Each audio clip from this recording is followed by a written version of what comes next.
सात संगत जी प्यार से कहना तो हर जगह हर वक्ता हर स्थान पे बस ये सत्संग में जो निचोड़ की बात करें तो वो यही है कि इस गुरु को, इस निरंकार को पाया जा सकता है। और हम अगर इस ह्यूमन बॉडी में आए हैं तो उसका मकसद सिर्फ यही है कि जहाँ बाकी चाहे एनिमल्स को ले लें या और कोई जोड़ी ले लें, उनके अंदर वो समझ नहीं होती जिससे वो अपने आप का अस्तित्व कि वो कहाँ से आए हैं, जिंदगी किस पर्पस के लिए है, और आगे जब ये जिंदगी ये नश्वर शरीर खत्म हो जाएगा तो क्या होगा।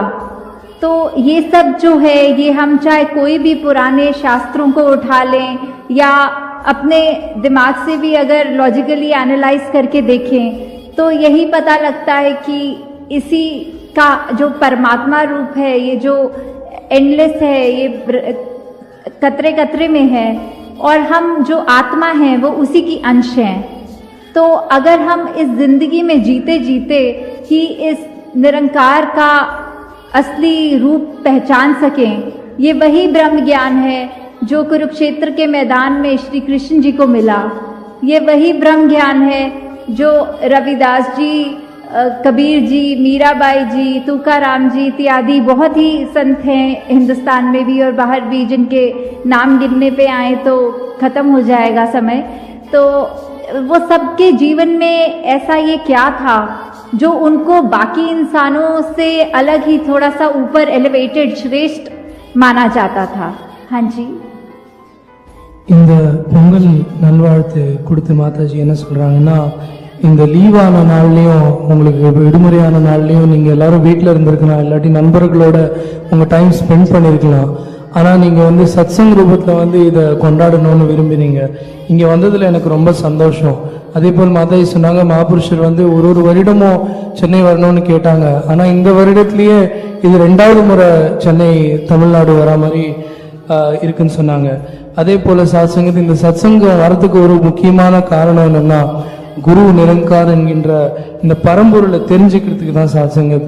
இப்ப மற்ற ஜீவனங்கள்லாம் பார்த்தோம்னா, இந்த மிருகங்கள்லாம் பார்த்தோம்னா, அவங்களுக்கும் இந்த மனிதர்களுக்கும் இருக்கிற ஒரே வித்தியாசம் என்னன்னா, நம்மளால புரிஞ்சுக்க முடியும், நம்மளால உணர முடியும். அதே உணர்ச்சி வச்சுதான் இந்த நிரங்கார், இந்த பரம்பொருள், எல்லோருக்குள்ளேயும் இருக்கிற இந்த பரம்பொருள், ஒரு பொருட்குள்ளேயும் இருக்கிற இந்த நிரங்கார உணர்ந்து நம்ம வாழ்க்கையை வாழணும். அதே போல்தான் சாத்சங்கத்து இதே ஞானத்தை தான் குருக்ஷேத்திரத்துல அர்ஜுனனுக்கும், அதே போல ரவிதாஸ் ஜி, மீராஜி மற்றும் பல சந்துக்கும் குரு கொடுத்திருக்காரு. இந்த ஞானம் இருந்ததுனால தான் அவங்க வாழ்க்கை வித்தியாசமாகவும் ரொம்ப அழகாகவும் இருந்ததுன்னு माताजी சொல்ல வராங்க जी।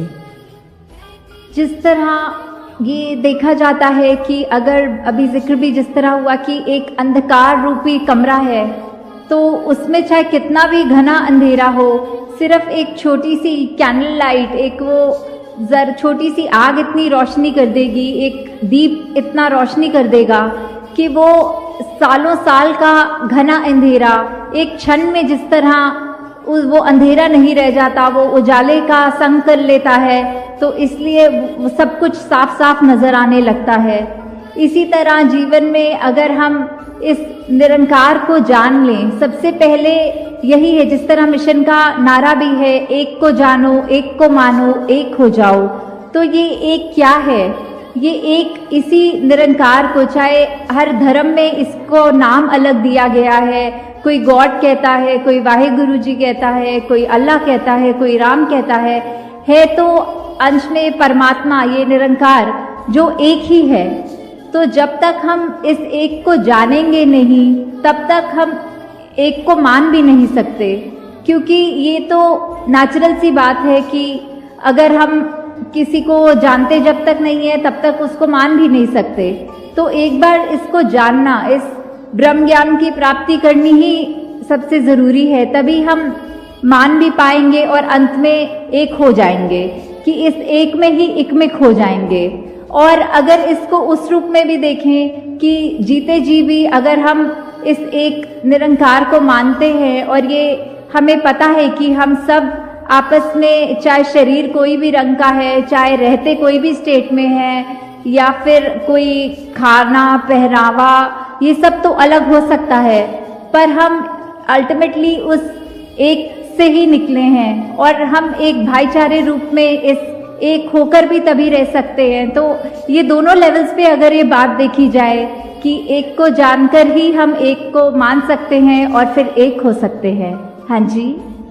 ஒரு வீட்டில் இருட்டு எவ்வளோ இருட்டு இருந்தாலும் எவ்வளோ வருஷங்களாக இருட்டு இல்லைனாலும் ஒரு சின்ன தீபம் ஏற்றிடுறதுல பல வருடங்களான இருட்டு போயிடுது. அதே போல தான் சாட்சங்கது இந்த நிரங்காரோட ஞானம், அதே போல தான் இந்த பிரம்ம ஞானம். இந்த பிரம்ம ஞானம் நமக்கு எப்போ கிடைக்கிறதோ நம்ம வாழ்க்கையில் இருக்கிற எல்லா விதமான இருட்டும் போயிடும். இந்த பிரம்ம ஞானத்தை எடுக்கும்போது அந்த மிஷனில் சொல்கிற மாதிரி சாட்சங்கது ஒன்றை அறிந்து அந்த ஒன்றை புரிந்து, சாட்சங்கது ஒன்றை அறிவது ஒன்று, அதுக்கப்புறம் அதை புரியுது. அறிந்தால் மட்டும்தான் அதை புரிஞ்சுக்க முடியும். அதை புரிஞ்சதுக்கப்புறம் இந்த ஒன்றாவே ஆயிட வேண்டியது சாத்சங்கத். அதுதான் சாத்சங்கத் நம்ம எல்லாருமே செய்யணும். நமக்கு எப்போ இந்த விஷயம் தெரிஞ்சிருச்சோ, இந்த உடை, நம்ம சாப்பிடுறது, இதெல்லாம் பார்த்து நம்ம ஒருத்தருக்கு ஒருத்தர் வேறுபாடு வச்சுக்க மாட்டோம். இந்த வேறுபாடெல்லாம் தாண்டி நம்ம மனித வாழ்க்கையை வாழ்வோம் சாத்சங்கத். அப்பொழுதுதான் சாத்சங்கத் இந்த கடவுளை அறிஞ்சாதான் சாத்சங்கத் நம்மளால இந்த கடவுளை வேண்ட முடியும்னு மாதாஜி சொல்றாங்க जी। जिस तरह हम बचपन से ही ये उदाहरण भी सुनते आए हैं कि, और कॉमन सेंस वाइज भी अगर हम सोच के देखें कि एक पानी को अगर हमने उबालना है तो हमें क्या क्या वस्तुएं चाहिए होंगी। हमें जल चाहिए होगा, हमें गैस या लकड़ी चाहिए होगी, और आग चाहिए होगी, और सबसे ज़रूरी चीज़ एक वेसल चाहिए होगी जिसमें हम वो पानी को डालेंगे।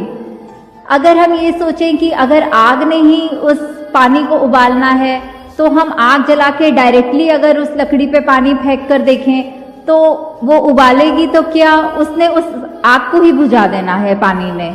तो ये जो एक कंटेनर है जिसमें हम पानी डालते हैं और फिर आग का इस्तेमाल करते हुए हम देखते हैं कि कैसे वो पानी उबल रहा है, तो ये जो कंटेनर, जो मीडियम है उस पानी को होल्ड करने का, वो ही बहुत ही महत्वपूर्ण बात है इसमें पूरे में गौर करने वाली, कि किस तरह एक कंटेनर की वजह से ही हम पानी को एक जगह पर रखकर और उसको उबालकर उसकी देख सकते हैं कि कैसे हो रहा है। उसी तरह जीवन में हमें जब तक एक सच्चा संत नहीं मिलता, जब तक हमें यही नहीं पता कि भटकाने वाले कौन हैं और हमें सही मार्ग दिखाने वाले कौन हैं, एक वो ऐसा सच्चा कंटेनर नहीं मिलता जब तक, तब तक हम एक दूसरी अपनी एक स्टेट से दूसरी तक नहीं पहुंच सकते। जैसे हमारा मन है जो एक टाइम नफरत करता है, और जैसे ही हमें एक संत का संग मिल जाता है तो कैसे ही वही दिल जो मन में नफरत रख रहा था, अब उसने अपनी स्टेट बदल ली और वो प्यार करने लग गया। हाँ जी। சாத்சங்கத் நம்ம கேள்விப்பட்டிருக்கோம், ஒரு தண்ணியை நம்ம சூடு பண்ணணும்னா அதுக்கு நெருப்பு, பாத்திரம், அதே போல் சாத்சங்கத் தண்ணியை வேணும். இப்போ இந்த நெருப்புல ஸ்ட்ரெயிட்டா நான் தண்ணியை ஊத்திட்டு இந்த சூடு பண்ணணும்னா அது என்னால முடியாது. அது கண்டிப்பா அந்த பாத்திரம் வேணும். அந்த பாத்திரம் எவ்வளவு முக்கியமான ஒரு விஷயம் அந்த இடத்துல.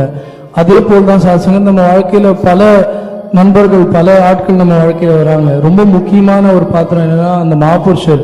நம்ம ஒரு மாபுருஷரை பார்த்து சந்திச்சதுக்கு அப்புறம் தான் இந்த உண்மை என்னங்கிற விஷயம் நமக்கு தெரியும். அவங்க தான் நம்மளை இங்கே கூட்டிட்டு வருவாங்க. அதுக்கப்புறம் தான் நம்ம இந்த உண்மையை புரிஞ்சுக்க முடியும்னு மாதாஜி சொல்றாங்க जी। जिस तरह अभी इस सत्संग के रूप में आप सब इतनी मर्यादा में बैठे हैं, इतने अपने उस कंडक्ट में बैठे हैं कि हम ध्यान से जो भी बातें आ रही हैं उसको सुन भी रहे हैं, उसको ग्रहण करके, पर बात सिर्फ वो नहीं है कि सत्संग का जो रूप है वो यहाँ पे सीमित हो जाएगा। इसके बाद जब हमने घरों को जाना है तो क्या जो आज यहाँ पे सीखा वो हम अपने जीवन में इम्प्लीमेंट कर रहे हैं कि नहीं, ये हर एक को इधर आए आज ये सोचना है कि किस तरह ना कि सिर्फ बस सुने ही, पर अपने मन में वो अच्छी बातों को डाल लें ताकि जो जीवन है आगे चलने वाला वो अंधकार में ना रहे। जिस तरह कहा भी है कि तिमिर गयो रवि देखते, कि किस तरह जैसे ही एक सूरज आता है तो अंधेरा चला जाता है। वही बात जैसे दासी कुछ देर पहले भी इसी टॉपिक पे बात कर रहे थे कि ये ऐसे ही होता है जब यहाँ आकर संतों की इतनी इनलाइटेंड बातें सुनते हैं, उनको अपने मन में बसाते हैं, तो जीवन भी हम निरंकार की कृपा से ऐसा ही अपना कायम करें कि हर कोई हमारे जीवन में इस तरह ये स्पार्क देखे और बोले कि इस व्यक्ति का जीवन बाकियों के जीवन से अलग क्यों है। तो निरंकार कृपा करे कि आप सबको जिस तरह ये दर मिला है, आप सब अपने जीवन में औरों को भी उस तरह प्रभावित करें कि किस तरह हम नैरो माइंडेडनेस को छोड़ के एक ब्रॉडर विजन रखें, हर चीज़ में विशालता रहे, नम्रता रहे, और ये गुण जो भी हम शुरू से सुनते हैं बचपन से कि एक ह्यूमन वैल्यूज़ जो एक होनी चाहिए, जो जिसकी वजह से ही एक इंसान को इंसान कहा जाता है। इंसान हम हैं इस शरीर में, तो सिर्फ ये ही नहीं है हमारी पैरामीटर कि हम क्योंकि 2 आँखें, 1 नाक और ये ऐसा आकार है तो इसीलिए ही हम इंसान नहीं हैं। अगर इंसान है तो वही बात मनुर्भव कि मनुष्य बनो, कि इंसान के शरीर में भी आके अगर इंसान बनने को बोला जा रहा है तो वो वही बात है कि वो जो ह्यूमन क्वालिटीज़ हैं जिसकी वजह से एक इंसान को इंसान असल रूप में कहा जाता है, वो सब हम अपने जीवन में डे टू डे लाइफ में वो क्वालिटीज़ रखें, ताकि हम सच में ये बात ना ही सिर्फ अपने तक रख सके बल्कि जो भी हमारे कांटेक्ट में आए उस तक ये रख सके। हाँ जी। சாத்சங்கத் இப்போ இந்த ஒரு சின்ன விஷயம் என்னென்னா, இந்த உலகத்தில் சாத்சங்கத் எந்த ஒரு விஷயங்கள் நடந்தாலும் சாத்சங்கத் இது நல்லெண்ணத்தோடு நடக்கணும். அதே போல் சாத்சங்கத் இங்கே வந்து நம்ம சத்சங்கில் உட்காந்து இந்த நல்லெண்ணங்களை கேட்டால் மட்டும் போகாது, இந்த சாத்சங்கத் இங்கே மட்டும் ஆனந்தம் எடுத்தால் போகாது, நம்ம வீட்டுக்கு போய் சாத்சங்கத் நம்மளோட பழகிறவங்க கிட்ட நம்ம அந்த அன்போடையும் அந்த பாசத்தோடையும் பழகணும்னு மாதாஜி சொல்கிறாங்க. ஏன்னா சாத்சங்கத் மனிதனோட வாழ்க்கை வந்து அவன் மனுஷன் எப்போ கூறப்படுறானோ அவன்கிட்ட அந்த மனித தன்மைகள், அன்பு, பாசம், பணிவு இதெல்லாம் இருக்கும்போது தான் அவன் மனிதன்னு கூறப்படுறது. இல்லைன்னா அவனை மனிதனாயும் மனிதன்னு கூறப்படுறது கிடையாது. அதனால இந்த விஷயங்களை நம்ம கிட்ட இருக்கிறவங்க, நம்ம ஃபேமிலியில் இருக்கிறவங்க எல்லாருக்கூடையும் நம்ம வந்து அன்போடையும் பாசத்தோடையும் பணிவோடையும் நடந்துக்கணும். அதே போல் இதெல்லாம் நடந்துக்கிட்டால் மட்டும்தான் சாத்சங்கத் நம்மளை மனிதர்கள்னு கூப்பிட முடியும்னு சாத்சங்கத் மாதாஜி சொல்கிறாங்க. ஜி, दिल्ली से तो निकले हुए 1 महीने से ऊपर हो चुका है, जिसमें राजस्थान, महाराष्ट्र, कर्नाटका, तमिल, केरला और भी अन्य कुछ जगहों को कवर करने का मौका मिला। और आज इधर फिर से तमिलनाडु आके आपके चरणों में रहकर भी बहुत जहाँ खुशी है वहाँ, और अभी आगे भी है कुछ दिनों का टूर, और उसके बाद 29 जनवरी को वापस दासी ने दिल्ली जाना है। तो उसी तरह आपका हर जगह जहाँ भी सत्संग हुई है, यही भाव जो है वो देखकर दातार से यही अरदास निकलती है कि ये सत्संग रूप जो आपका है आज इस पंडाल में तक सीमित है। निरंकार कृपा करे कि आगे से आगे एक दूसरे को उत्साह देते हुए हमने इस संगत में भी इजाफा करना है। आज सभी ने जहाँ आने वाले समागमों की भी वो एक तारीखें कि ये सेवा का समय, एक अपने अंदर के बदलाव का समय, कि खुद को कैसे इस निराकार से और जोड़ के अपनी भक्ति को भी जहाँ मजबूत करना है। और वहीं एक बात वही कि सेल्फ फोकस्ड अपने इम्प्रूवमेंट के लिए एक सिर्फ शरीर को संवारने सजाने की बात नहीं, एक अंदर से बाहर तक की ये जो जर्नी है इनसाइड आउट, तो यहाँ एक स्पिरिचुअल ग्रोथ की बात कि ये कैसे परमात्मा को जिसने भी प्राथमिकता बनाई है वो अवश्य ही एक असली इंसान का जीवन जीते हैं, एक मनुष्य बनते हैं। एक लिबास ही बस मनुष्य का नहीं, वाकई में ही ये मनुष्यता, ये ह्यूमन वैल्यूज से युक्त होते हैं।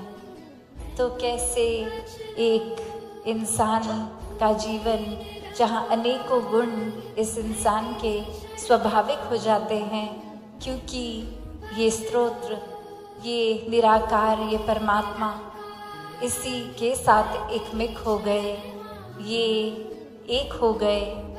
जैसे अभी होली का भी जिक्र आ रहा है कि कल जिस प्रकार पूरे संसार में जो रंगों का खुशबू का एक त्योहार, और भाव वही कि अलग अलग रंग एक दूसरे पे भी जो लगाते हैं, तो वो सिंबॉलिकली क्या है, वो खुशियाँ हैं, वो आनंद है, वो एक वही बात कि चाहे कितना भी अलग हो एक रंग से दूसरा रंग, फिर भी वो कितना न्यारा।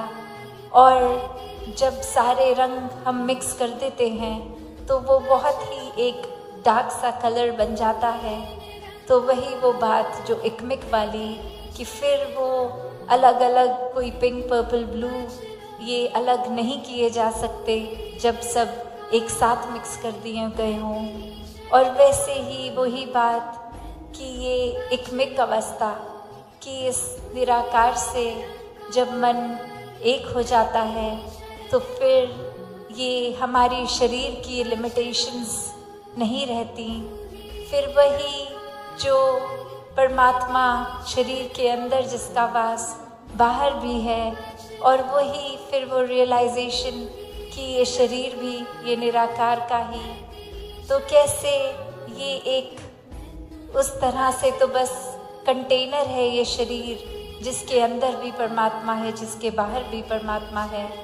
जैसे अगर हम किसी समुद्र में एक कोई बॉटल पानी की ढक्कन खोल के डाल दें और वो अपने आप उस खाली बॉटल में भी पानी भर दिया जाएगा, और फिर उसका ढक्कन बंद कर देंगे और पानी में छोड़ देंगे, तो वही वो बात कि वो बोतल के अंदर भी पानी, बोतल के बाहर भी, सिर्फ ये कुछ समय की यात्रा। ये वही अगर मिट्टी का ये बॉटल बनी है, बस देर उतनी ही कि किसी पत्थर से जा टकराएगी और टूट जाएगी, और फिर वही पानी जो अंदर भी बाहर भी इकमिक होगा।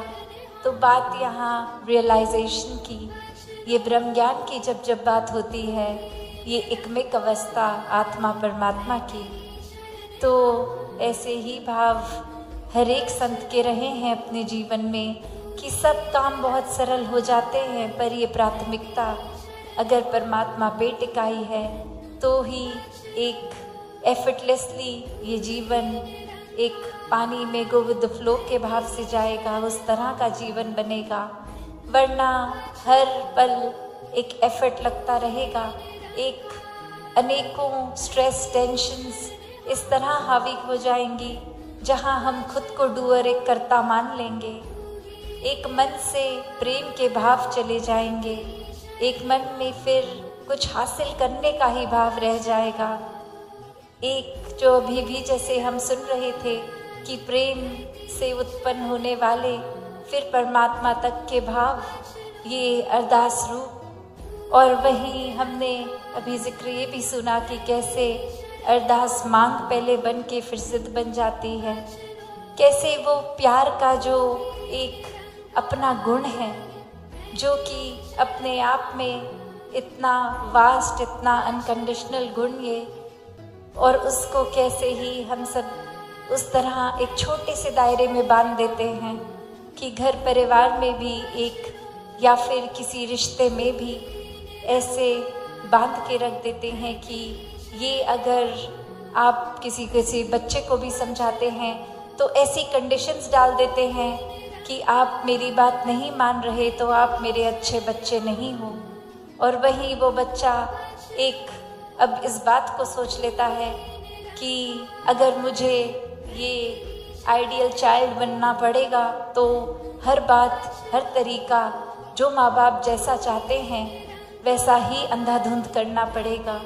कुछ सोच समझ के अपने भलाई के लिए नहीं, जैसा भी वो कह रहे हैं बस आंख बंद करके करो, इससे शायद उनको ज़्यादा प्यारा लगूंगा, इससे वो ज़्यादा खुश होंगे।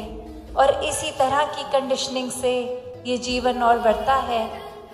एक इंसान फिर जहाँ सिर्फ अपने अंदर को निखारने की बजाय बाहर हर एक के लिए एक ऊपरी ज़िंदगी, एक औरों को प्लीज़ करने के लिए, एक दूसरों को खुश करने के लिए ऐसा जीवन बना लेता है।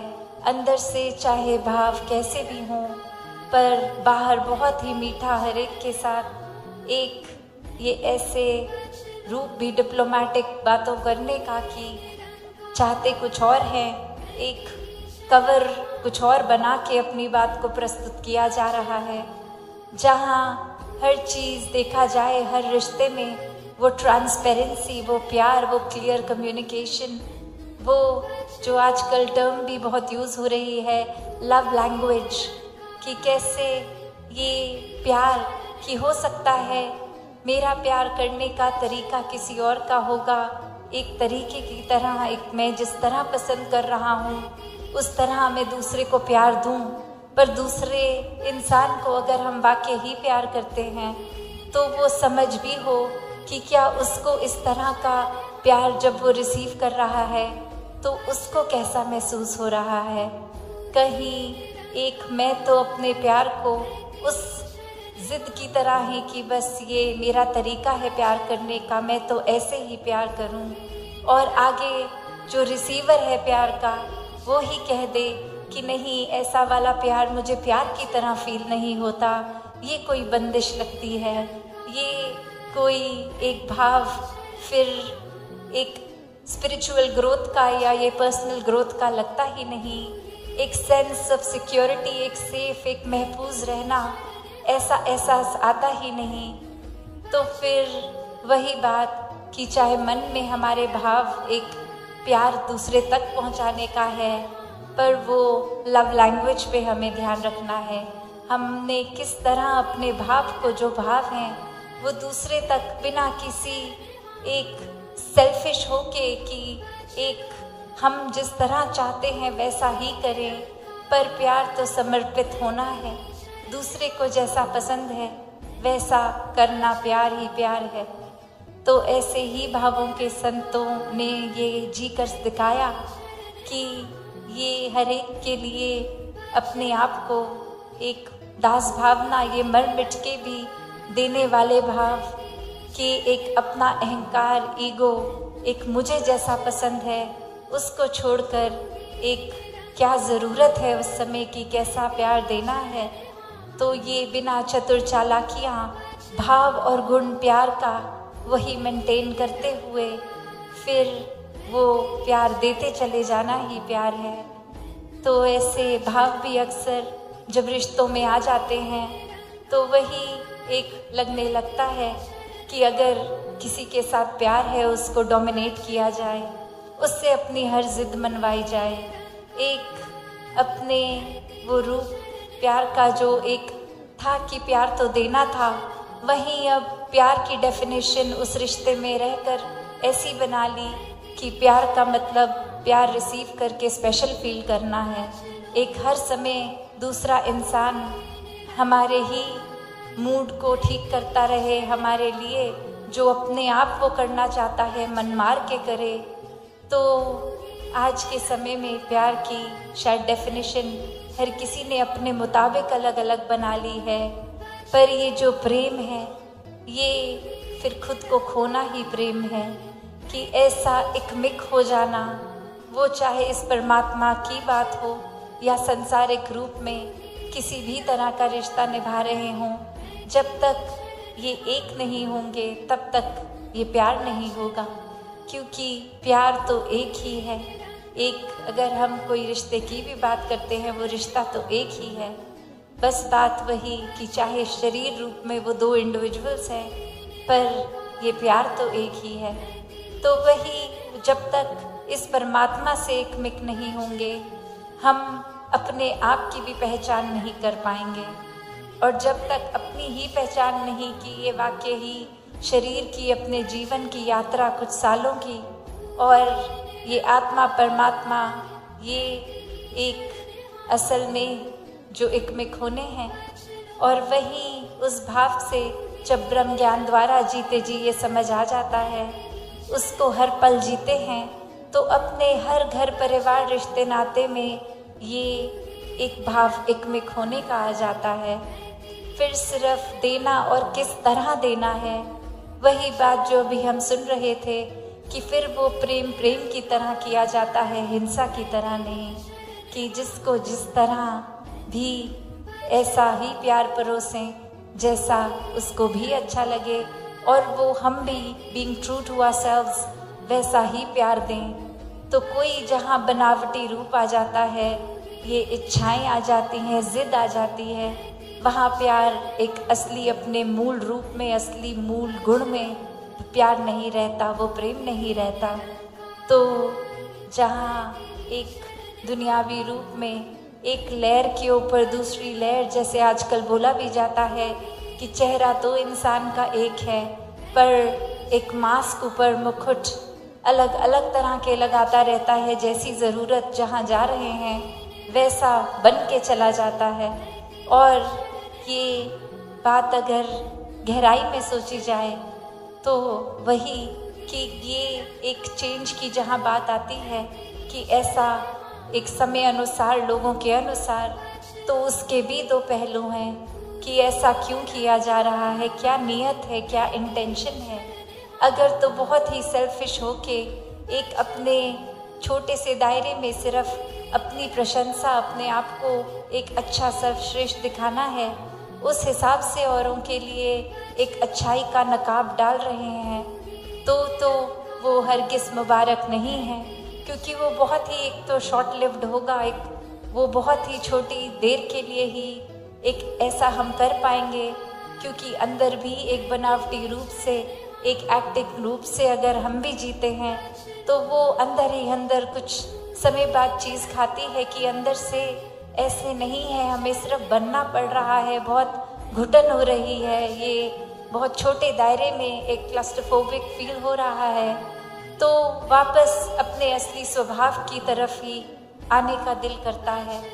तो इस रूप में ये दिखावा रूप भी ज़्यादा देर फिर लास्ट नहीं करता, पर जब इसको ही उस तरह देखते हैं कि हर एक के साथ उनके जैसा हो जाना, इसका ये जो पॉजिटिव पहलू, उसमें भी नियत की बात है कि दिल से फिर कैसे हम दूसरे की तरह हो रहे हैं, क्योंकि हमारे भाव फिर वही इकमिक वाले हैं, ये सामने वाले में भी तो परमात्मा है। तो जब परमात्मा से प्यार है तो हर एक के साथ हम इतने ही तरह से, पूरी तरह से घुल गए हैं, चाहे वो जानकार हो, चाहे कोई स्ट्रेंजर हो, चाहे कोई ऐसा व्यक्ति भी जिसको जीवन में हम कभी भी ना मिलें, दुनिया के किसी कोने में है, उसके लिए भी ये पूरे संसार के लिए ही प्यार है।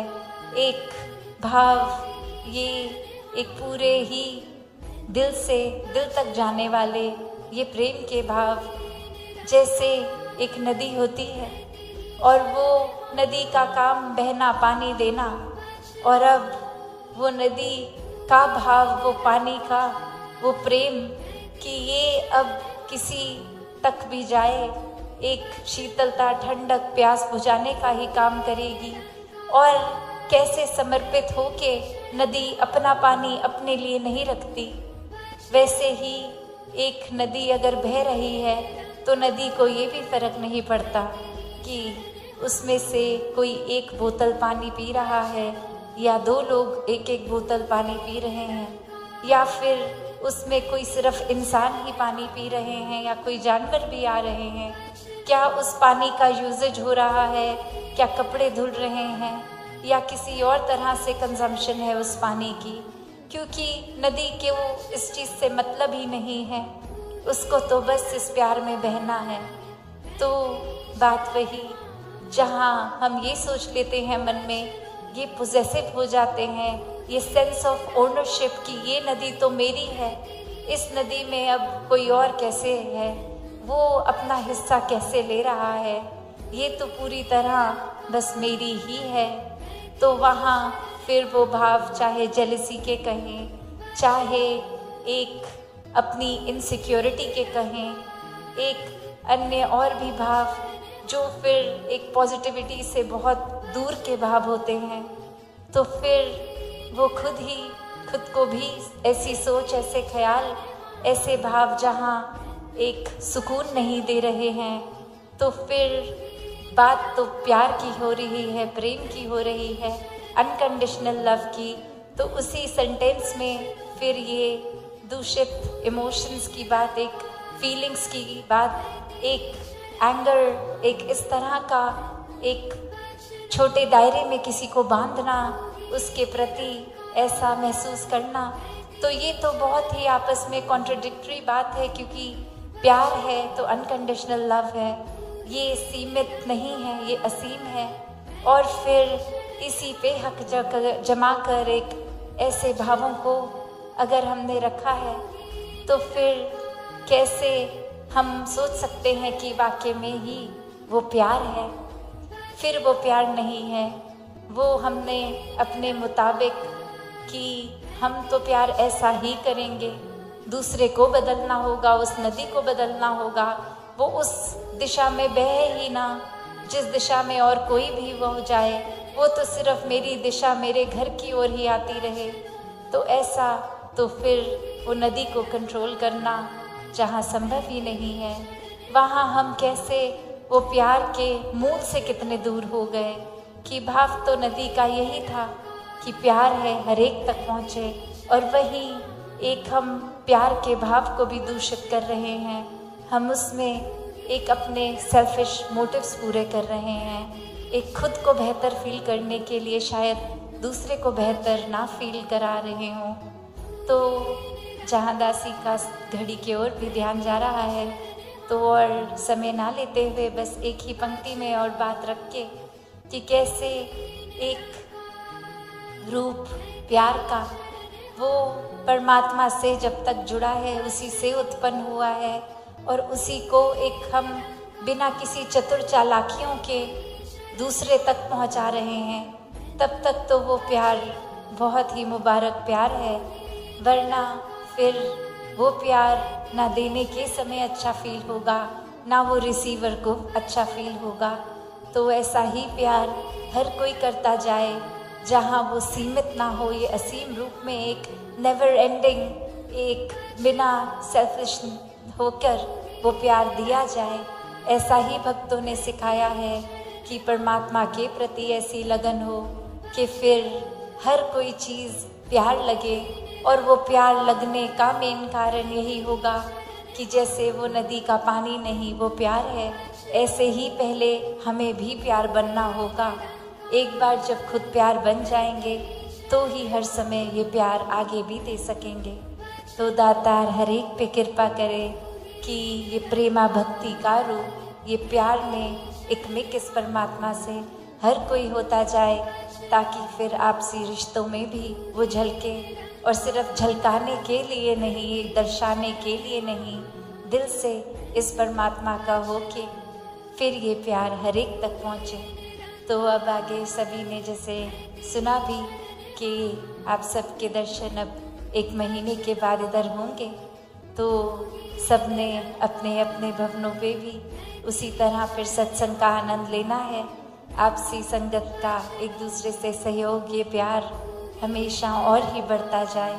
साथ संगत जी, धन निरंकार जी। साथ संगत जी प्रेम से कहना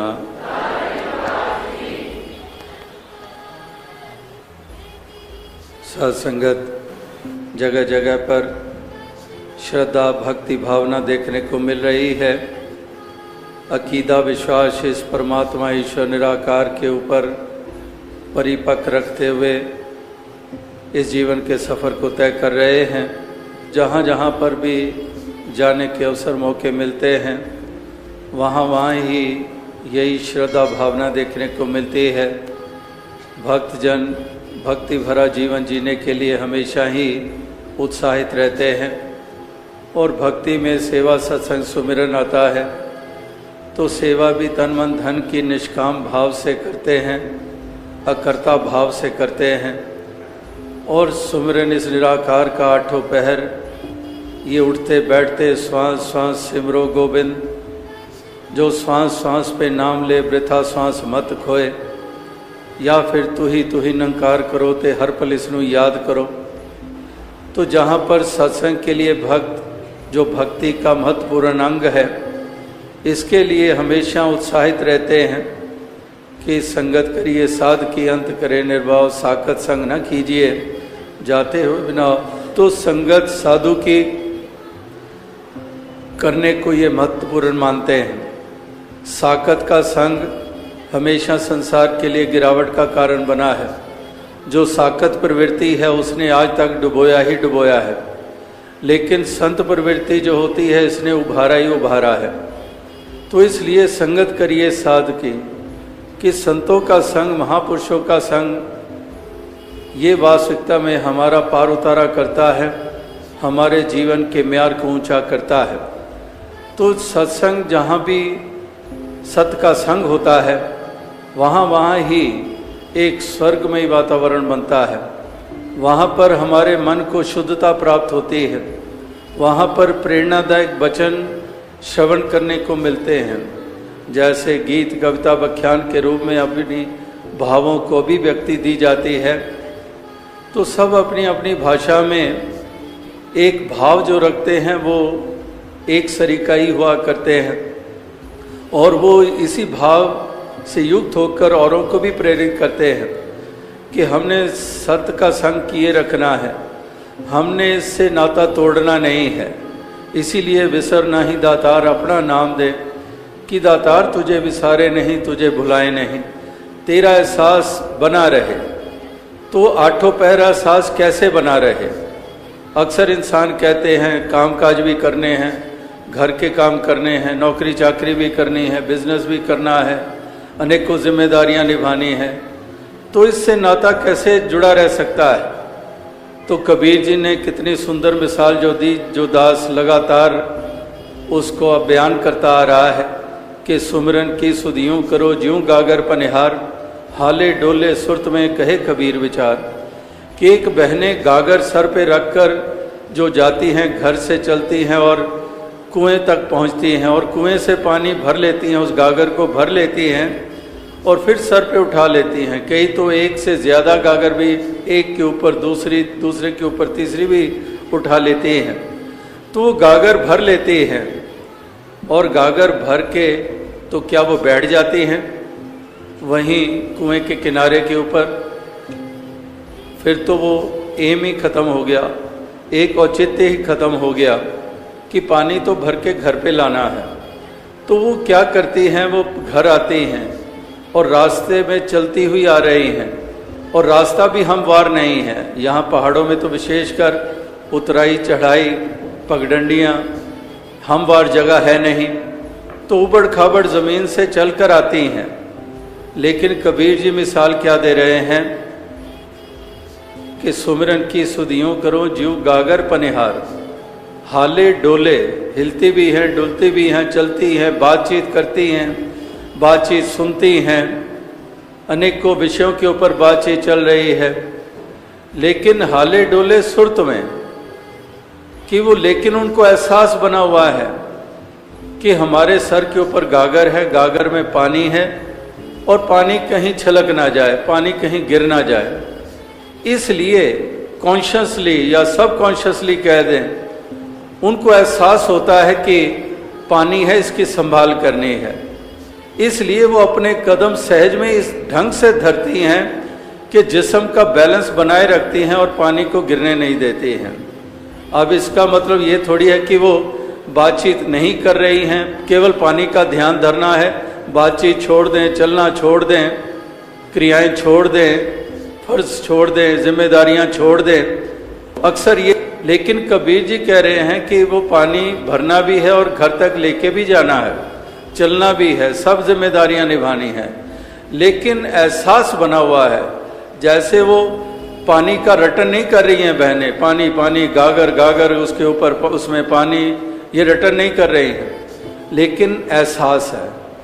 तो यहाँ पर भी एहसास की बात हो रही है। जब सुमिरन की बात हो रही है तो एहसास की बात, जैसे माँ की मिसाल आती है कि माँ घर के काम करती है, लेकिन बच्चा चारपाई पे लेटा हुआ रह रह के बच्चे की तरफ ध्यान जाता है कि मैं चारपाई के बीच में सुला कर आई हूँ, कहीं वो एक तरफ तो नहीं हो गया, कहीं किनारे पे तो नहीं आ गया, यानी कि उसको एहसास, कहीं भूख तो नहीं उसको लग गई। तो माँ चाहे रसोई में काम कर रही है या कहीं दफ्तर में अगर सर्विस करती है वहाँ पर है, फिर भी उसके मन का तार अपने बच्चे के साथ वो जुड़ा हुआ है। इसी तरह से एक सत्य का संग जब कहा जाता है तो उसका मतलब यही है कि एक इस निराकार का संग बना रहे और उसके लिए इसके भक्तों का संग बना रहे। तो इसलिए सही मिलाई जिना मिलिया तेरा नाम चित आवे, कि ऐसों से दातार मिलाप करा बार बार करा जिनके मिलाप से तेरा ध्यान आ जाता है। जैसे पहले कहा कि साकत का संग करते हैं वो तेरा ध्यान थोड़ी दिलाता है। साकत तो दुनियादारी की बात करता है, वो तो वैर वास्तवों में यकीन रखता है, वो तो अभिमान में यकीन रखता है, वो तो कड़वाहट में यकीन रखता है, वो तो गिले शिकवे में रहता है, वो तो दिलों को दुखाना जानता है, वो तो दूसरे के हक को छीनना जानता है। उसका संग जब करते हैं तो हमारे जीवन का म्यार कहाँ ऊंचा हो पाएगा, कहाँ पर हमारे मन को वो शुद्धता प्राप्त हो पाएगी, कहाँ पर वो सुंदर भाव हमारे मन में प्रवेश कर पाएंगे।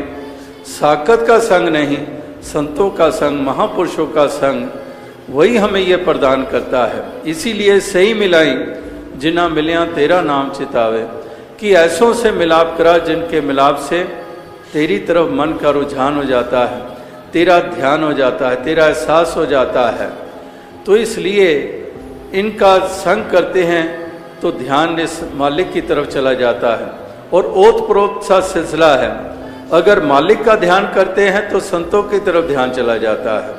ये ओत प्रोत सा सिलसिला है, ये एक दूसरे के पूरक हुआ करते हैं। जैसे दास अक्सर कहता है कि अगर कोई जिक्र करे कि ये डॉक्टर साहब हैं, कोई इंट्रोड्यूस करता है कि ये डॉक्टर साहब हैं, तो डॉक्टर शब्द सुनते ही एकदम से ध्यान चला जाता है बीमारियों की तरफ। मेरे पेट में दर्द, मेरी बहन के रोग है और इसका उपचार। अगर कहते हैं ये क्रिकेटर है, ये खिलाड़ी है, क्रिकेटर शब्द सुनते ही हमें वो बैट, वो बॉल, वो विकेट्स, वो सब कुछ, वो स्टेडियम आंखों के सामने घूमने लग पड़ता है। इसी तरह से जहाँ पर केवल जिक्र हुआ कि ये डॉक्टर साहब हैं, ये खिलाड़ी हैं, और हमारा ध्यान उससे रिलेटेड जो फील्ड है उसकी तरफ ध्यान चला जाता है। इसी तरह से जब कहते हैं कि ये महापुरुष हैं, ये भक्त हैं, तो ध्यान इस निराकार की तरफ चला जाता है, एक भक्ति की तरफ चला जाता है। तो इस प्रकार से संतों का संग, इस निराकार का सुमिरन और सेवा भी तन मन धन करके भक्त करते हैं, जो भक्ति के 3 अंग, महत्वपूर्ण अंग की सेवा में भी यकीन रखते हैं कि दातार ये सब कुछ तेरा ही दिया हुआ है, ये तन भी, ये धन भी, ये मन भी, ये सब तेरा ही दिया हुआ है। तेरा तुझको सौंपते क्या लागे है मेरा, कि है तेरा ही, तुझे ही सौंप रहे हैं। और तुझे सौंपने का मतलब कि ये मानते हुए कि ये तेरा है, और सौंप रहे हैं इसके बंदों की सेवा करके, क्योंकि नर सेवा नारायण पूजा, एक उनकी सेवा करके दातार निराकार ये मन में एहसास है कि देने वाला तू है, तूने दिया है, और इसको फिर परोपकार में लगाते चले जाते हैं, सेवा में लगाए जाते हैं, तन करके, मन करके, धन करके, हर प्रकार से इसका सदुपयोग होता है जब यह एहसास होता है। अगर यह एहसास नहीं होता है तो फिर वास्तविकता में इंसान सेवा तो क्या करेगा, वो तो छीनना जानता है। जैसे पहले दास ने कहा कि वो साकत प्रवृत्ति, वो मनमुखों वाली प्रवृत्ति जो दुनियादारी में ही केवल खचित रहते हैं, वो सेवा क्या करेंगे, वो तो छीनना जानते हैं, वो तो छीनना जानते हैं, लूटना जानते हैं, चतुराई से, छल कपट से अपने घर भरना जानते हैं। तो उनकी तो ये प्रवृत्ति होती है, सेवा क्या करेंगे। लेकिन महापुरुष कहते हैं कि तन पवित्र सेवा किए, धन पवित्र दिए दान, मन पवित्र हरि भजन से इस विधि हो कल्याण। कि ये तन मन धन तीनों को पवित्रता मिल जाती है अगर ये परमार्थ में लगते हैं। अगर परमार्थ से बिल्कुल नाता नहीं है और केवल अपनी लालसाओं की पूर्ति के लिए लग रहा है, केवल अपनी खुदगर्जियों के लिए लग रहा है, केवल शोषण के लिए लग रहा है, तो इनको कोई महत्ता नहीं रह जाती है। तन की, मन की, धन की कोई विशेषता नहीं है। फिर धन होते हुए भी कंगाल हो, महल होते हुए भी खंडर में रह रहे हो, विद्याएं पढ़ी हुई हैं लेकिन अनपढ़ से भी अनपढ़ हो, खूबसूरती है लेकिन बदसूरत हो, क्योंकि सीरत नहीं है, सीरत अच्छी नहीं है, वो भाव अच्छे नहीं है, वो खूबसूरतियाँ क्या करेंगे। इसी तरह से ये तन पवित्र सेवा की, हाथों से हम सेवा करते हैं, पाँव से चलकर संगत जाना, कर से सेव कमाना है।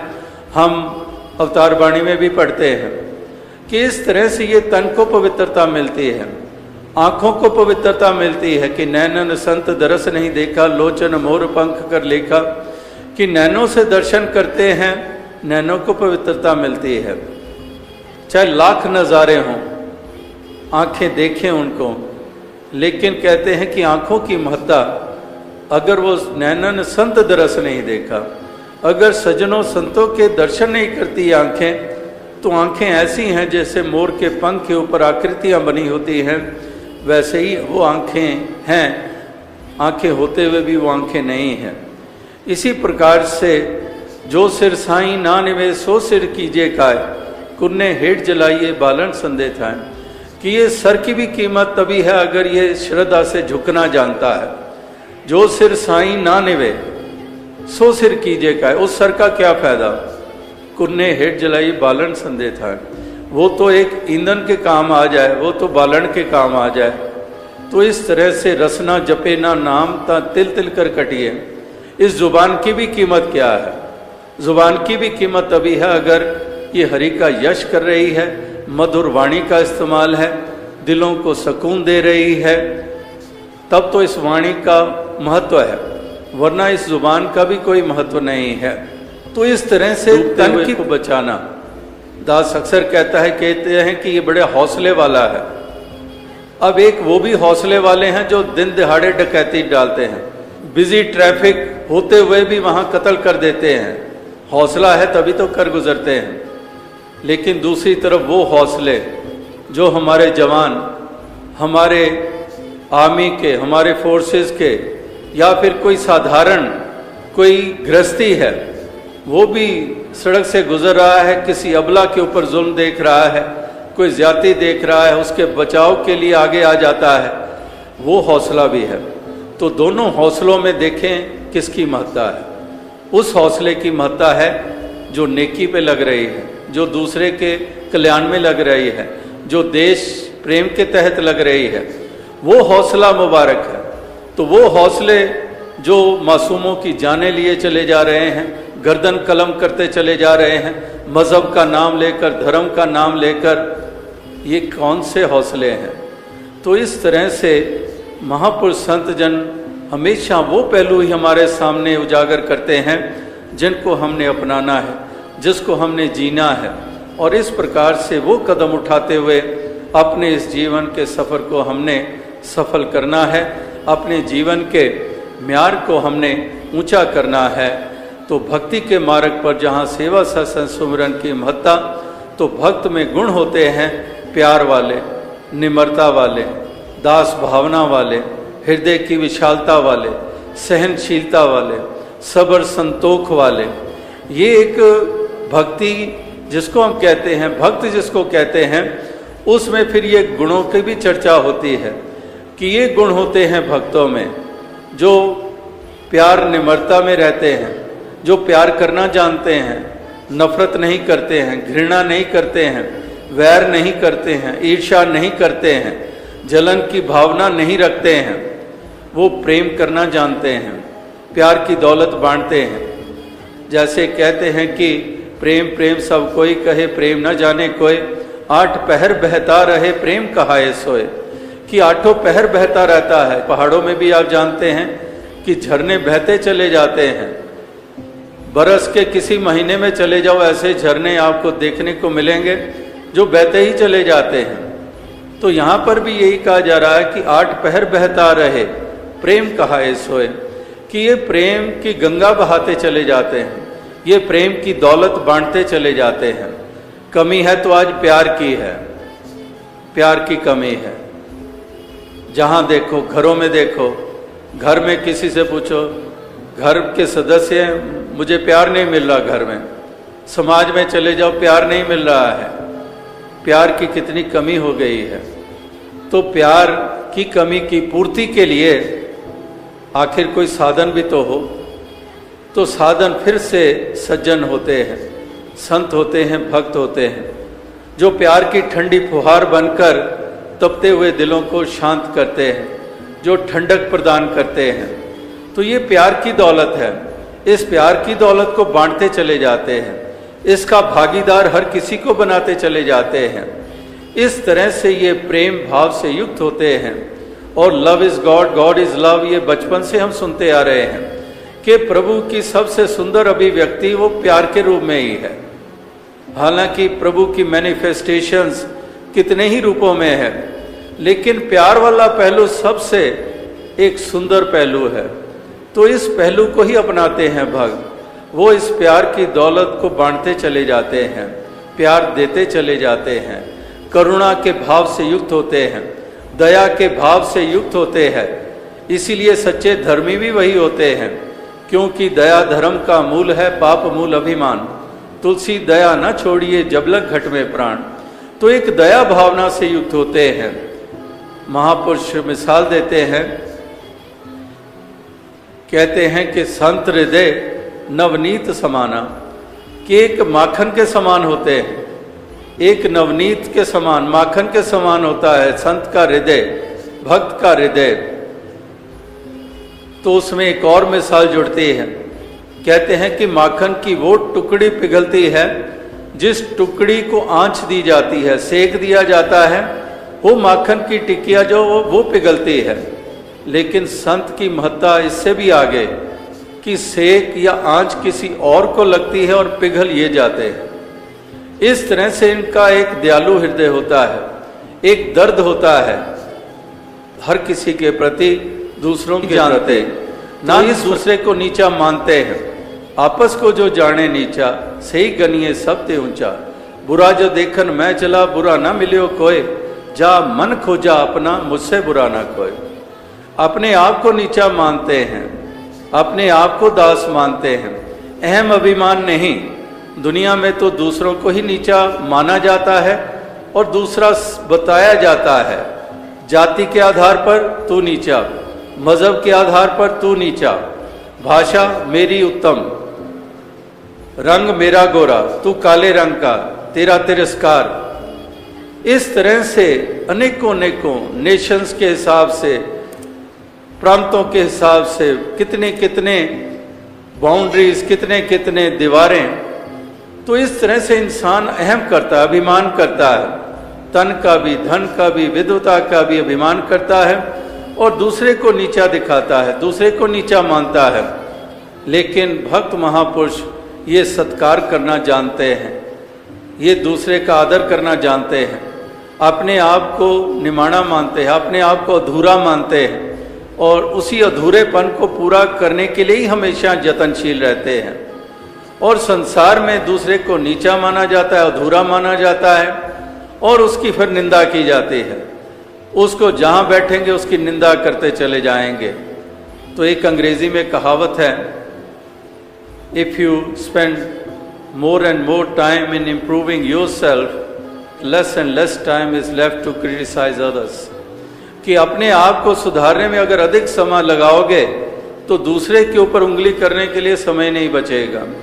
तो इस प्रकार से अपने आप को सुधारना, अपने आप को संवारना, तो इसलिए वो तभी संभव होगा पहले अपने आप को अधूरा तो माना जाए, पहले वो विनम्रता तो आए। अगर है ही नहीं है, मैं ही हूँ, मैं ही पूर्ण हूँ, मैं ही सब कुछ हूँ, तो मैं करते चले जाएंगे तो इम्प्रूवमेंट का तो कोई स्कोप ही नहीं रह जाता है। क्योंकि आंख के सामने पर्दा आ चुका है, सच्चाई क्या देख पाएंगे। तो इसलिए विनम्रता, दास भावना, हृदय की विशालता, सहनशीलता, ये अनेकों गुण हैं जो भक्तों के होते हैं। इस निराकार का शुक्र करते चले जाते हैं कि दातार तेरा शुक्र है, तूने ये घड़ियां दे दी हैं, तूने ये पल छिन दे दिए हैं, ये कभी कभार हिस्से में आते हैं, ये दातार तेरा शुक्र है। ये भक्त शुक्र करना ही जानते हैं, शुक्राने का ही भाव रखते हैं। शहंशाह बाबा अवतार सिंह जी भी कहते हैं कि करदा रब दा शुक्र शुक्र, हर वेले हर हाल दे अंदर करदा रब दा शुक्र शुक्र। कि हर वेले, हर वक्त, हर हाल में, कैसी भी स्थिति, कैसी भी परिस्थिति, हर वेले हर हाल दे अंदर करदा रब दा शुक्र शुक्र। तो ये शुक्राने के भाव के कारण ही आनंद ले रहे हैं और अगर शुक्राना ना हो, शिकवे हो, तो आनंद कभी मिल नहीं सकता है। तो फिर ये बरसात हो, ठंडक हो, तपश हो, ये आनंद लेते चले जाते हैं क्योंकि शुक्राने का भाव है। तो इस तरह से दातार कृपा करे कि ऐसे ही हर किसी भक्त को ये महत्ता प्रदान करे, ये भावनाएं प्रदान करे, ये मन की अवस्था प्रदान करे, और साथ ही साथ ये दुनियावी सुख भी तन मन धन के दातार आप सभी को भी प्रदान करे, सारे विश्व को प्रदान करे। साथ संगत जी धन। भगवान सब जानते हैं। आशा करता हूँ निरंकार की कृपा से आप सभी अच्छे होंगे, स्वस्थ होंगे। साथ संगत जी, आप जी के चरणों में बहुत ही सुंदर प्रेरणादायक कहानी विचार, जिसका विषय है भगवान सब जानते हैं। तो चलिए साथ संगत जी शुरू करते हैं इस प्रेरणादायक कहानी के माध्यम से। साथ संगत जी, आज हम आपको एक ऐसी सच्ची और प्रेरणादायक कहानी सुनाने जा रहे हैं जो आपके दिल को छू जाएगी। आज हमारे साथ श्रीमान अद्वैत शर्मा जी, जिनकी जिंदगी एक छोटे से गांव से शुरू होकर आज एक ऊंचाई पर पहुंची है, लेकिन इस यात्रा में एक ऐसा मोड़ आया जिसने उनकी आत्मा को झकझोर दिया। आइए सुनते हैं उनकी जुबानी।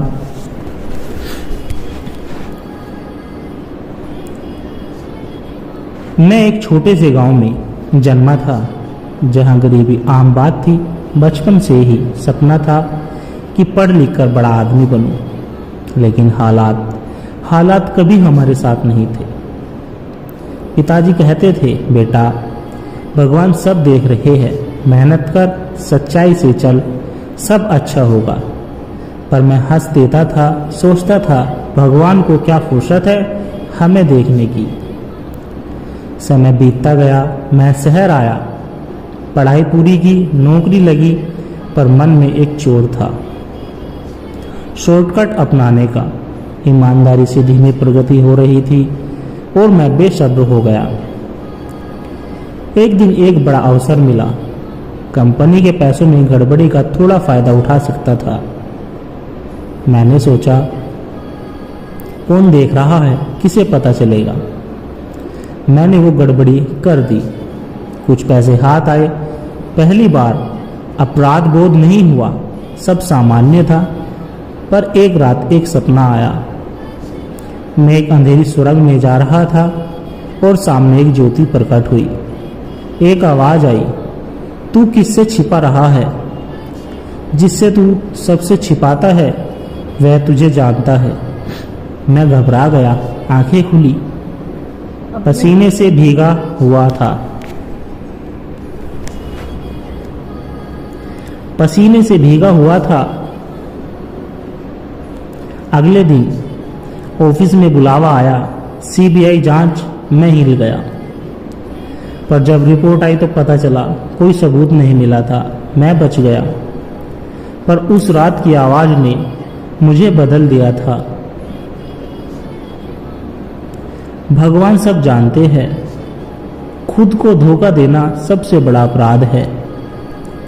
मैंने उसी दिन से प्रण लिया, अब जीवन में कोई छल, कोई पाखंड नहीं, चाहे भूखा रहना पड़े, पर ईमानदारी नहीं छोड़ूंगा। धीरे धीरे भगवान ने रास्ते खोलना शुरू किए। एक छोटी फर्म खोली, मुश्किल आई, लोग बोले धंधा नहीं चलेगा, पर मैंने निष्ठा नहीं छोड़ी। आज वही फार्म देखकर देश भर में काम कर रही है।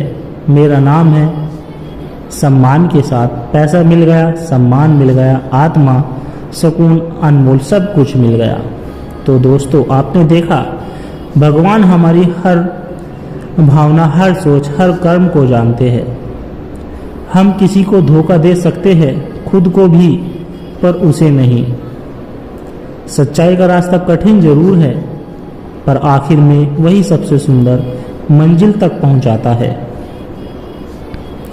सत्संगत जी, खोज आत्मा की बहुत समय पहले की बात है। भारत के एक शांत पहाड़ी गांव में एक युवक रहता था।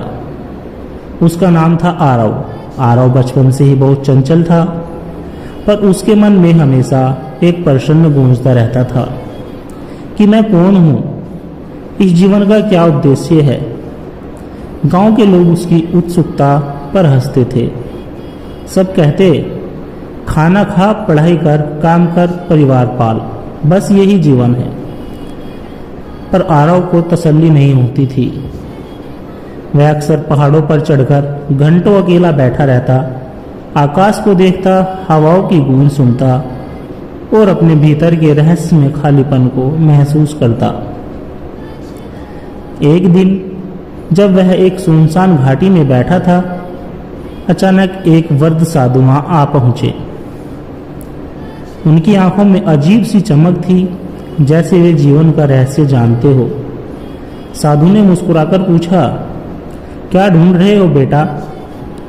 आरव ने कहा, मैं जानना चाहता हूं कि मैं कौन हूं और कहां से आया हूं, क्यों आया हूं इस संसार में। साधु ने कहा, उत्तर बाहर नहीं मिलेगा, उत्तर भीतर ही मिलेगा। और फिर साधु ने उसे एक अद्भुत साधना का मार्ग बताया, और वह मार्ग था, मौन का धारण करो, मन को एकाग्र करो और हर दिन अपने आप से एक प्रश्न पूछो कि मैं कौन हूं। आरव ने साधु के बताए मार्ग पर चलना शुरू कर दिया। शुरू के दिन आसान नहीं थे। कभी मत भागना था, कभी भूख सताती थी, कभी मन भागता था, कभी भूख सताती थी, कभी पुरानी इच्छाएं उसे खींचती थी, लेकिन वह डटा रहा। रातें बीतती, सुबह आती, धीरे धीरे उसके भीतर का तूफान शांत होने लगा।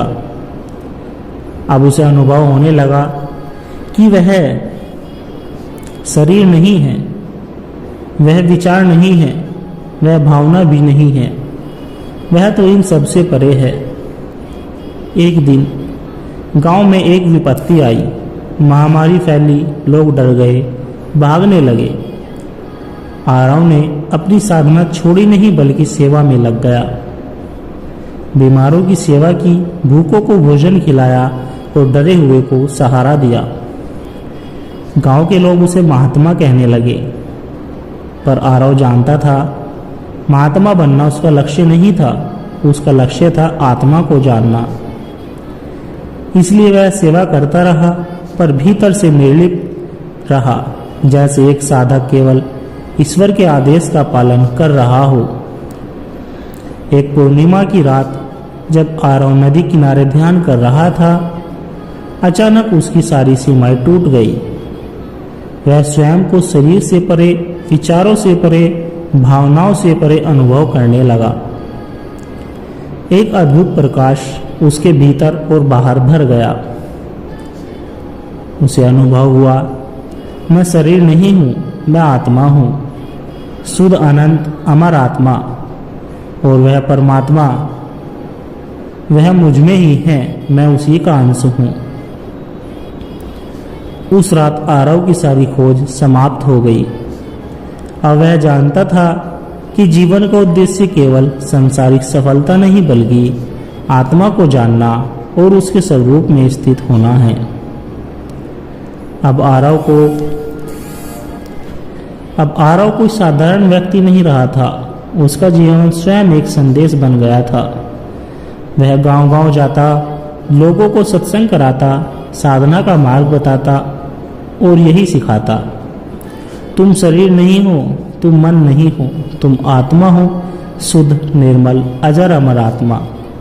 अपने भीतर लौटो, वही सत्य है, मुक्ति वही है।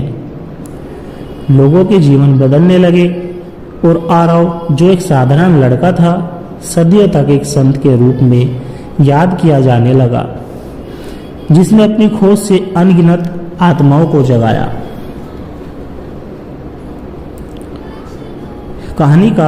इस कहानी का मूल संदेश यही था कि आत्मा को जानना ही असली उद्देश्य है। सेवा भाव, सच्ची साधना और ईश्वर पर भरोसा इस राह के साथी है। बाहर सुख खोजने की बजाय भीतर सुख पाना ही मुक्ति है। साथ संगत जी, भगवान सब जानते हैं आत्मा की पुकार। कभी सोचा है कि जब हम अकेले होते हैं अंधेरे में और सोचते हैं कि कोई नहीं देख रहा, तब भी कोई देख रहा होता है। कभी महसूस किया है कि हमारे दिल की सबसे गहरी भावनाएं, सब में छुपी हुई बातें कोई बिना कहे जानता है। हाँ, वही जानता है क्योंकि वह भगवान है। वह सब जानता है, सब देखता है और प्रेम करता है बिना शर्त के। आज मैं आपको एक ऐसी कहानी सुनाने जा रहा हूँ जो यह सिद्ध कर देगी कि कर्म गवाह है और भगवान साक्षी है। बहुत समय पहले की बात है। राजस्थान के एक छोटे से गांव आचलपुर में एक साधारण किसान रहता था जिसका नाम धरणीधर था। धरणीधर ईमानदार था, मेहनती था, पर जीवन की कठोरताओं से थक चुका था। सूखा, गरीबी और दूसरों की अपेक्षा ने उसे भीतर तक तोड़ दिया था। उसने सोचा, क्या भगवान वाकई है? अगर होते तो मेरा हाल ऐसा क्यों होता? धीरे धीरे वह भगवान से दूर होता गया। अब वह सिर्फ काम करता, जीता और भीतर से मरता जा रहा था। एक रात गांव में भारी बारिश हुई। पास के जमींदार का गोदाम खुला रह गया। हजारों रुपए के गल्ले भी भीग रहे थे। धरीधर के मन में विचार आया, अगर मैं थोड़ा अनाज ले लूं तो कौन जानेगा, किसे पता चलेगा। उसने चारों तरफ देखा, कोई नहीं था। पर उसने यह नहीं देखा कि आकाश में तारे चुपचाप उसे देख रहे थे। हवा उसकी सांसों की थरथराहट सुन रही थी और भगवान तो हर पल उसके साथ ही थे। धरीधर ने चोरी नहीं की, उसके हाथ कांपा और वह खाली हाथ लौट आया। कुछ दिन बाद गांव में अकाल पड़ा, लोग भूखे मरने लगे। उसी समय जमींदार ने घोषणा की कि मैं एक नए मैनेजर की तलाश में हूं। ईमानदार, निष्ठावान व्यक्ति चाहिए। बहुत लोग आए, पर सबकी नियत पर शक हुआ। जब धरीधर का नंबर आया तो जमींदार ने चुपचाप उसे गांव में पूछताछ करवाई। गांव के कुछ बुजुर्गों ने कहा, जब सबके पास मौका था चोरी करने का, तब भी धरीधर ने नहीं किया। उसका दिल साफ है। बस भगवान ने साक्षी दी थी, धरीधर को नौकरी मिल गई। वह धीरे धीरे गांव के सबसे सम्मानित लोगों में गिना जाने लगा। धरीधर अब समर्थ हो गया था, पर उसका अहंकार भी बढ़ने लग गया था। एक दिन उसने किसी गरीब किसान पर झूठा आरोप लगाकर उसकी जमीन छीन ली। रात को उसे सपना आया। एक बूढ़ा साधु उसके पास आया और बोला, धरीधर, जब तू भूखा था तब भगवान तेरी सच्चाई पर प्रसन्न थे। अब जब तुझे शक्ति मिली है, तू भूल गया है कि सब कुछ भगवान देख रहे हैं। मत भूलो, भगवान न केवल तुम्हारी गरीबी देखता है बल्कि तुम्हारा अभिमान भी देखता है। धरीधर की नींद खुली, वह कांप उठा। उसे अपनी गलती का गहरा एहसास हुआ। अगली सुबह वह गरीब किसान के घर गया, उससे माफी मांगी और उसकी जमीन लौटा दी। एक दिन धरीधर अकेले नदी किनारे बैठा था। वह रो रहा था, भगवान, मैंने तो तुझे बुला दिया था, फिर भी तूने मुझे क्यों संभाला? और तभी उसके भीतर से आवाज आई, मैं हर दिल के भीतर हूं, मैं हर भावना जानता हूं। तुम जब टूटे थे मैं था, जब चूके थे तब भी मैं था, जब संभले तब भी मैं था। मैं जानता हूं तुम्हारा हर विचार, हर पीड़ा, हर प्रार्थना, चाहे वह बोली गई हो या ना बोली गई हो। धरीधर की आंखों से आंसू बहने लगे। वह जान गया भगवान सब जानते हैं, इसलिए जीवन में सच्चाई, दया और विनम्रता से जीना ही सच्चा धर्म है। उस दिन से वह एक साधक बन गया। वह गांव में सत्संग कराता, लोगों को सच्चाई का रास्ता सिखाता और खुद एक उदाहरण बन गया। जीवन में हम सोचते हैं कि कोई देख नहीं रहा है, पर जो अदृश्य है वही सबसे बड़ा साक्षी है। भगवान हमारी हर भावना, हर कर्म, हर सोच को जानता है।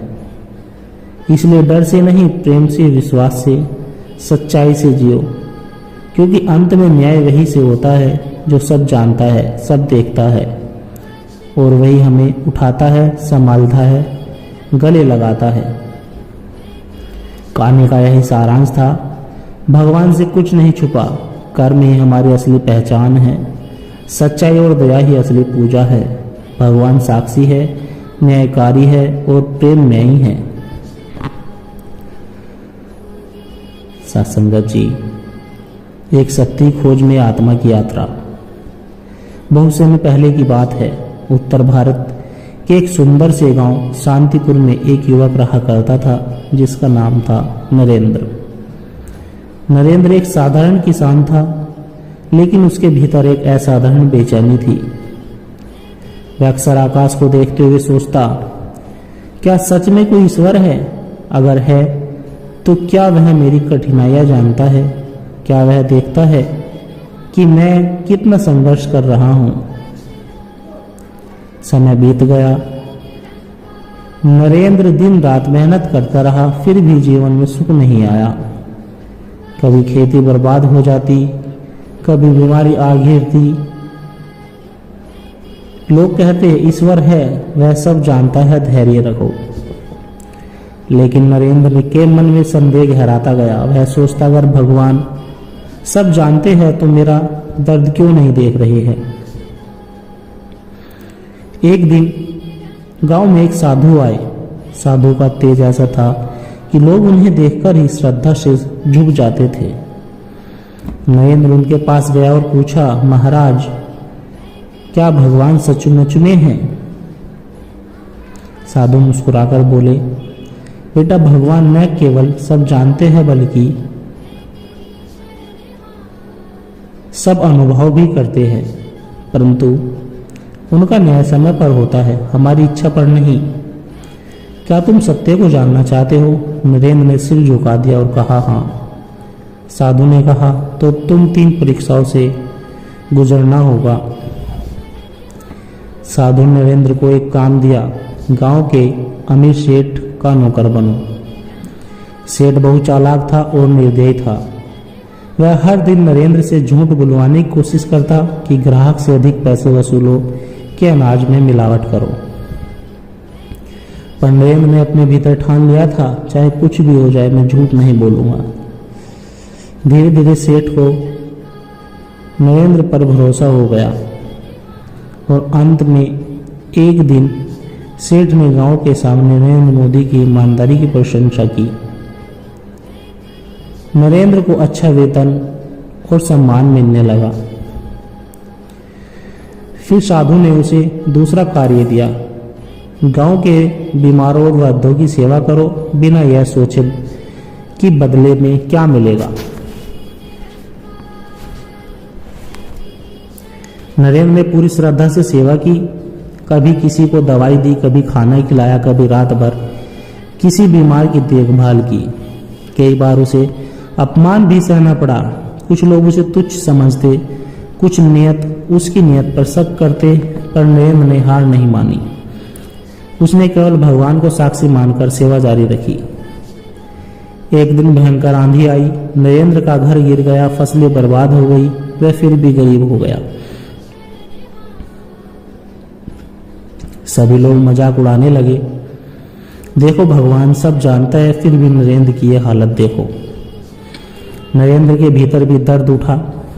वह अकेला बैठकर रो पड़ा, पर फिर उसे साधु की बात याद आई। भगवान सब जानते हैं और जो उसकी सच्चाई पर डटा रहता है वह कभी नहीं हारता। नरेंद्र ने फिर से हिम्मत जुटाई। वह टूटी झोपड़ी में रहकर फिर से खेती करने लगा।